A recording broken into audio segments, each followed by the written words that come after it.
বাণিজ্যের উপরে বাণিজ্য। একজন ডাক্তার একটা প্রেসক্রিপশন থেকে 3 ভাবে আয় করে।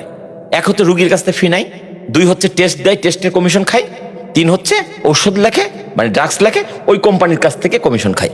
এক কাজ করে তিন ভাবে ইনকাম করা এই বাংলাদেশের ডাক্তার ছাড়া পৃথিবীর কোথাও এটা সম্ভব না। পুরো সিস্টেমটা শেষ হয়ে গেছে। অথচ দুঃখজনক ঘটনা হচ্ছে আমরা জাতির সবচেয়ে মেধাবী সন্তানগুলোকে ডাক্তার বানাচ্ছি। আপনি বাংলাদেশের যে কলেজ স্কুল থেকে পাশ করে আসছেন না কেন, একটু চোখটা বন্ধ করে চিন্তা করেন, আপনার ব্যাচের 1 থেকে 10-এর মধ্যে যারা রোল ছিল তাদের মধ্যে 10 জনের কমপক্ষে 3 জন থেকে 4 জন ডাক্তার আছে। আছেই। তার মানে কি জাতির সবচেয়ে মেধাবী সন্তানগুলোকে আমরা ডাক্তার বানাচ্ছি।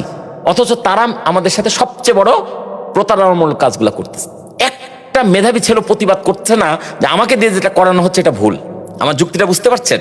কেউ না কেউ তো বলবে, কারণ না কারণ বিবেক তো নাড়া দেবে যে আমাকে দিয়ে যেটা করতে বলা হচ্ছে এটা ঠিক না। কেউ বলতেছে না, সবাই সিস্টেমের মধ্যে ঢুকে গেছে। বর্তমান আমাদের দেশের অধিকাংশ ডাক্তার এই কাজগুলো করে। কতগুলো আপনারা বিস্তারিত সব কিছু শুনছেন, তো এই কতগুলো অবশ্যই আপনাদের কাছে কতটুকু গ্রহণযোগ্য মনে হয়েছে? এরকম হয়রানির শিকার আপনারা কবে কোথায় হয়েছেন অবশ্যই মন্তব্য জানিয়ে যাবেন কমেন্ট বক্সে। পারলে আজকের এই ভিডিওটা এই সত্য কথাগুলো যেন সবাই যেন শুনতে পারে, আপনারা একটি করে শেয়ার করে দেবেন। অবশ্যই এই কথাগুলো শুনে অনেকেই সচেতন হতে পারবে আমার মনে হয়। অবশ্যই প্লিজ আবার বলতেছে একটি করে শেয়ার করে দেবেন। আপনার শেয়ারের মাধ্যমে অনেকেই এই সত্যগুলো কথাগুলো সবাই জানতে পারবে, বুঝতে পারবে।